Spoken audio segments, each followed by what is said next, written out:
Maria institute of medical technology കേന്ദ്ര സർക്കാരിന്റെ വികസന ഏജൻസിയായ ഭാരത് സേവക സമാജിന്റെയും NSTCയുടെയും അംഗീകാരത്തോടുകൂടി നടത്തുന്ന തൊഴിലധിഷ്ഠിത കോഴ്സുകളിലേക്ക് അഡ്മിഷൻ ആരംഭിച്ചിരിക്കുന്നു. SSLC, +2, VHSC എന്നീ വിദ്യാർത്ഥികൾക്ക് അപേക്ഷിക്കാവുന്നതാണ്. ജീവിത പ്രതിസന്ധികളെ കൃഷി കൊണ്ട് നേരിട്ട് മഞ്ജു, യുവ കർഷകയുടെ വിജയഗാഥ. ജീവിത പ്രതിസന്ധികളോട് പൊരുതാൻ കൃഷി തനിക്ക് ധൈര്യം നൽകിയെന്ന് ഷൊർണൂർ കണയത്തെ യുവ കർഷക മഞ്ജു ഹരിദാസ്.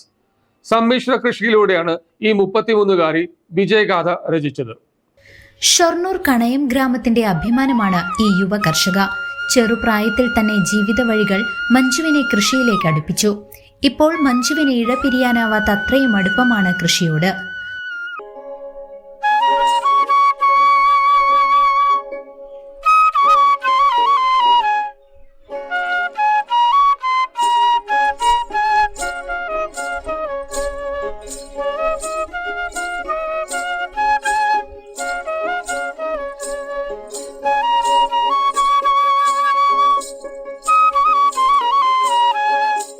ഒരു പശുവിൽ നിന്നും തുടങ്ങിയതാണ് ഈ കാണുന്നതെല്ലാം. ഇപ്പോൾ വീടിനോട് ചേർന്നുള്ള 80 സെന്റ് സ്ഥലത്തും പാട്ടത്തിനടുത്ത 2 ഏക്കർ സ്ഥലത്തുമായാണ് സമ്മിശ്ര കൃഷി ചെയ്തു പോരുന്നത്. 10 പശുക്കൾ അടങ്ങിയ ഫാമും വിവിധ ഇനങ്ങളിലായി 100ഓളം കോഴികളും നോക്കെത്താ ദൂരത്ത് പരന്നു കിടക്കുന്ന തീറ്റപ്പുൽ കൃഷിയും പശു ഫാമിനോട് ചേർന്ന പച്ചക്കറികളും വീട്ടുമുറ്റങ്ങളിൽ 100ഓളം പഴവർഗ്ഗങ്ങളും പൂക്കൃഷിയും കൂൺകൃഷിയുമെല്ലാം മഞ്ജുവിന്റെ കഠിനാധ്വാനത്തിന്റെ അടയാളങ്ങളാണ്. പടർന്നു പന്തലിച്ച പച്ചപ്പാണ് മഞ്ജുവിന്റെ വീട് എന്ന് പറയാം. അച്ഛന്റെ മരണശേഷം കുടുംബത്തിന്റെ മുന്നോട്ടു പോക്കിനായി 9ാം ക്ലാസ്സിൽ തുടങ്ങിയ പശു പരിപാലനത്തിൽ നിന്നാണ് മഞ്ജു കൃഷിയുടെ ബാലപാഠങ്ങൾ പഠിച്ചത്. ഞാൻ ഈ മേഖലയിൽ, കാർഷിക മേഖലയിലേക്ക് വന്നിട്ട് ഇപ്പോൾ 10 വർഷത്തോളമായി. പിന്നെ നമ്മളിപ്പോൾ ചെറിയ രീതിയിൽ തുടങ്ങിയതാണ്. വരാനുള്ള സാഹചര്യം കുടുംബത്തിലെ കാര്യങ്ങൾ മുന്നോട്ട് കൊണ്ടുപോകുക എന്നുള്ള ലക്ഷ്യത്തിൽ തന്നെയാണ് നമ്മൾ തുടങ്ങിയത്. പിന്നെ എന്താണെന്ന് വെച്ചാൽ മക്കളുടെ വിദ്യാഭ്യാസം, മറ്റുള്ള കാര്യങ്ങൾ, ഒരു വീട് നിൽക്കുള്ള ഒരു സ്വപ്നം എല്ലാവരുടെയും സ്വപ്നമല്ലേ. അങ്ങനെ കൃഷിയിലേക്ക് വന്നതാണ്. ഒരു പശുവിൽ നിന്ന് തുടങ്ങിയതാണ്. ഇപ്പോൾ പശുക്കളും കുട്ടികളുമായിട്ട് നമുക്കൊരു 10ഓളം പശുക്കൾ, പിന്നെ കോഴികൾ ഒരു 100 കോഴികൾ, മുട്ടക്കോഴികളും നാടൻ കോഴികളായിട്ട് ചെയ്യുന്നുണ്ട്. പിന്നെ നമ്മൾ പശുക്കൾക്ക് കൊടുക്കാനായിട്ട് 2 ഏക്കറോളം സ്ഥലത്ത് നമ്മൾ തീറ്റപ്പുല്ല് ഇപ്പോൾ പാട്ടത്തിനെടുത്തിട്ട് ചെയ്യുന്നുണ്ട്. നമ്മുടെ സ്വന്തം സ്ഥലമല്ല, പാട്ടത്തിനായിട്ട് ചെയ്യുന്നുണ്ട്. പിന്നെ കൂടാതെ ഒരു 300ഓളം പെട്ടി തേനീച്ച നമ്മളിപ്പോൾ അവിടെ സ്ഥലങ്ങളിലായിട്ട് നമ്മൾ ചെയ്തു പോരുന്നുണ്ട്. പിന്നെ അതുകൂടാതെ ഇപ്പോൾ ഒരു 1000-1500 സ്ക്വയർ ഫീറ്റോളം സ്ഥലത്ത് വലിയ രീതിയിൽ തന്നെ, ഹൈടെക് രീതിയിൽ തന്നെ കൂൺ കൃഷി, വളരെ ചെറിയ യൂണിറ്റ് ഞാൻ സ്റ്റാർട്ട് ചെയ്തതാണ്. ഇപ്പോൾ ഒരു 2 വർഷത്തോളമായിട്ടേ ഉള്ളൂ കൂൺ കൃഷി മേഖലയിലേക്ക് വന്നിട്ട്. പക്ഷെ അത് നല്ല വൈഡായിട്ട് നമുക്ക് ചെയ്യാനായിട്ട് പറ്റിയിട്ടുണ്ട് ഇപ്പോൾ.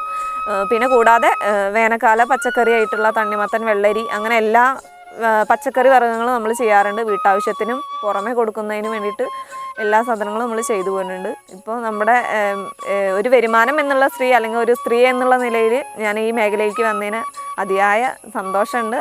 അതിലധികം അഭിമാനം തോന്നുന്നുണ്ട്. ആ നാൾ വഴികളെക്കുറിച്ച് ഓർക്കുമ്പോൾ മഞ്ജുവിന്റെ മനസ്സൊന്ന് പിടയും, കണ്ണൊന്ന് നനയും. എന്നാലും അഭിമാനത്തോടെ മഞ്ജു പറയുന്നതിങ്ങനെ: 10 വർഷമായി മഞ്ജുവിന്റെ ജീവിതം വെളിച്ചം കൃഷി തന്നെയാണ്. അതിരാവിലെ 4 മണിക്ക് എഴുന്നേറ്റാൽ നേരെ പോകുന്നത് ഫാമിലേക്ക്. ഫാമെല്ലാം വൃത്തിയാക്കി കറവ കൂടി കഴിഞ്ഞ് സൊസൈറ്റിയിൽ പാലെത്തിച്ചാൽ നേരെ ഇറങ്ങുന്നത് തോട്ടത്തിലേക്കാണ്. ഇതിനിടയിൽ കോഴികളെയും പരിപാലിക്കണം, പശുക്കളെ മേയാൻ വിടണം. അങ്ങനെ പലകുറി പണികൾക്കിടയിൽ വീട്ടുകാര്യങ്ങളും നോക്കണം. വൈകിട്ട് പശുക്കൾക്കുള്ള തീറ്റ കൊടുത്ത് മറ്റു പണികളെല്ലാം കഴിഞ്ഞ ശേഷമേ കൂൺ ഹൗസിലേക്ക് പ്രവേശിക്കൂ. രാത്രി 11 മണിവരെയും അവിടെയും ഉണ്ടാകും പരിപാലനം. വിശ്രമമില്ലാത്ത കാർഷിക ജീവിതം, അധ്വാനിക്കാൻ മടിയില്ലാത്ത മനസ്സ്, ഇത് രണ്ടുമാണ് ഈ യുവ കർഷകയുടെ വിജയത്തിന്റെ വഴികാട്ടി. മഞ്ജുവിന്റെ കൂടിനും ആവശ്യക്കാർ ഏറെയാണ്. ആവശ്യാനുസരണം വീടുകളിലും കടകളിലും എത്തിച്ചു നൽകും. ഭർത്താവിന്റെയും മക്കളുടെയും പിന്തുണയാണ് കൃഷിക്കുള്ള ഊർജമെന്നും മഞ്ജു പറയുന്നു.